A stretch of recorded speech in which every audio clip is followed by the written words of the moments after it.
വലിയ ശരിയായിട്ടുള്ള നടപടിയുമായി മുന്നോട്ട് പോയത്.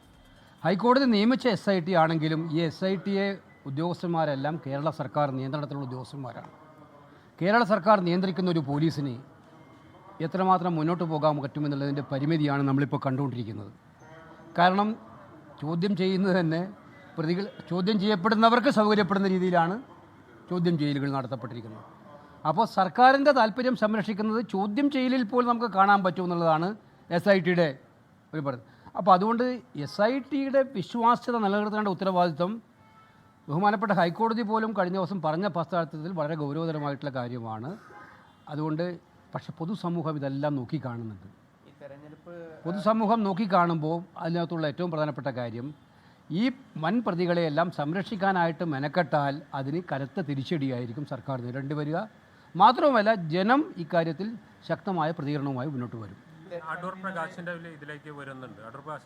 അല്ല, ഞാൻ പറഞ്ഞില്ല ചോദ്യം ചെയ്യുന്ന നിങ്ങൾ അറിഞ്ഞല്ലോ അടൂർ പ്രകാശിനെ ചോദ്യം ചെയ്യുന്നുണ്ട് കാര്യം. കടകംപള്ളിനെ ചോദ്യം ചെയ്തപ്പോൾ നിങ്ങൾ എന്താ അറിഞ്ഞത്?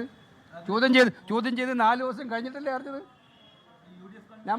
ഞങ്ങളെ സംബന്ധിച്ചിടത്തോളം ഒറ്റ കാര്യമുള്ളൂ, പോലീസ് ഇക്കാര്യത്തിൽ ആദ്യം മുതലേ ഈ ശ്രദ്ധ തിരിച്ചുവിടാൻ വേണ്ടിയ ശ്രമമാണ്. ഞങ്ങൾക്ക് ഹൈക്കോടതി പൂർണ്ണ വിശ്വാസമുണ്ട്. പക്ഷേ ഹൈക്കോടതി നിയമിച്ച SIT ആണെങ്കിലും SITയെ നിയന്ത്രിക്കാൻ സർക്കാർ പെടുന്ന പെടാപ്പാട് നമ്മൾ മനസ്സിലാക്കുന്നുണ്ട്. അതുകൊണ്ട് ഗൗരവത്തോടെ കരുതലോടെ ഇരിക്കണം എന്നുള്ള കാര്യത്തിൽ ജനങ്ങളെല്ലാം ജാഗരൂകരാണ്. ഈ കാര്യത്തിൽ എന്നൊരു സംശയം SIT മേൽ ശക്തമായ സമ്മർദ്ദമുള്ള തെളിവാണ് ഈ അന്വേഷണ രീതികൾ. അതില്ലെങ്കിൽ അതിൽ പ്രഗത്ഭരായ ഉദ്യോഗസ്ഥന്മാരുണ്ട്. ഇത്രയൊന്നും ദിവസം എടുക്കേണ്ട കാര്യമില്ല. ഇതിനു മുമ്പ് തന്നെ നെല്ലും പതിരും പൂർണ്ണമായിട്ടും തിരിച്ചറിയാമായിരുന്നു. അവരിങ്ങനെ ഓരോ ദിവസവും ഡിലേ ചെയ്തുകൊണ്ടിരിക്കുകയാണ്. തെരഞ്ഞെടുപ്പ് സമയത്ത് ഗുണം ചെയ്യുന്ന തരത്തിലാണോ ഈ കടകംപള്ളിയെ ചോദ്യം ചെയ്യാൻ വൈകിയതൊക്കെ? തീർച്ചയായിട്ടും തദ്ദേശ തെരഞ്ഞെടുപ്പുകൾക്ക് വേണ്ടിയിട്ടാണ് ആ ഡേറ്റുകൾ ഇങ്ങനെ മാറ്റി വെച്ചത്. ചോദ്യം ചെയ്തിട്ടും പുറത്തറിയുന്നില്ല. മറ്റുള്ളവരെ ചോദ്യം ചെയ്യുമ്പോൾ ചോദ്യം ചെയ്തതിന് മുമ്പ് തന്നെ വിവരം പുറത്തറിയിക്കുകയാണ്.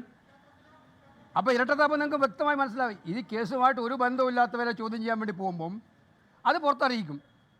യഥാർത്ഥമായിട്ട് ബന്ധമുണ്ടെന്ന് പറയുന്ന പ്രതികൾ തന്നെ പറയുന്ന ആളുകളെ ചോദ്യം ചെയ്യുന്നത് രഹസ്യമായിട്ട്. അപ്പോൾ ഇത് കൃത്യമായിട്ട് ഇരട്ടത്താപ്പാണെന്നുള്ളത് വ്യക്തമാണ്, സംശയമില്ല. അത് അടൂർ പ്രകാശ് വിശദമാക്കിയിട്ടുണ്ട്. ഞാൻ പറഞ്ഞല്ലോ, ആരെ ചോദ്യം ചെയ്തതിനും ഞങ്ങൾക്കാർക്കും ഭയമില്ല. ഇക്കാര്യത്തിൽ ഒരു ഭയവും ഞങ്ങൾക്കില്ല. കാരണം കട്ടവരാരാണെന്ന് കൃത്യമായിട്ടും കേരളത്തിലെ ജനങ്ങൾക്കറിയാം. അയ്യപ്പൻ്റെ സ്വർണം കട്ടവരാരാണെന്നറിയാം. ദേവസ്വം ബോർഡ് ഭരിക്കുന്നത് ആരാണെന്നറിയാം. ഭരിച്ചിരുന്നവരാരാണെന്നറിയാം. കേരള സർക്കാർ ആരാ നിയന്ത്രിക്കുന്നത് അറിയാം. ഒരു ഇല അനങ്ങോ പിണറായി വിജയൻ അറിയാതെ? കേരളത്തിൽ പിണറായി വിജയൻ അറിയാതെ ഒരു ഇല അനങ്ങോ? മാർക്സിസ്റ്റ് പാർട്ടിയിലെ പ്രവർത്തകർ പറയട്ടെ അങ്ങനെയാണെങ്കിൽ.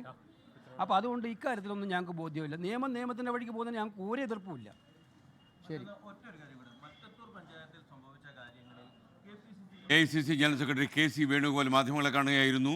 സ്വർണ്ണക്കൊള്ള സംബന്ധിച്ചുള്ള കൂടുതൽ വിവരങ്ങളാണ് അദ്ദേഹം പറഞ്ഞത്. ഉണ്ടാവുള്ളൂ. അത് KPCC DCC ആയാലും പാർട്ടി നിലപാട് വ്യക്തമാണ്.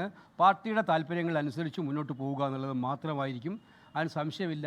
വർഗീയ സംഘടനകളുമായിട്ടുള്ള ഒരു ബന്ധവും പാർട്ടിക്കുണ്ടാവില്ല. ലോകത്തെവിടെയായാലും ഏത് സമയത്തും 24 വാർത്തകളും ഓഗ്മെന്റഡ് റിയാലിറ്റി പാക്കേജുകളും എക്സ്പ്ലെയിനറുകളും വിശദമായി കാണാൻ ഞങ്ങളുടെ YouTube ചാനൽ നിങ്ങൾക്ക് സബ്സ്ക്രൈബ് ചെയ്യാം.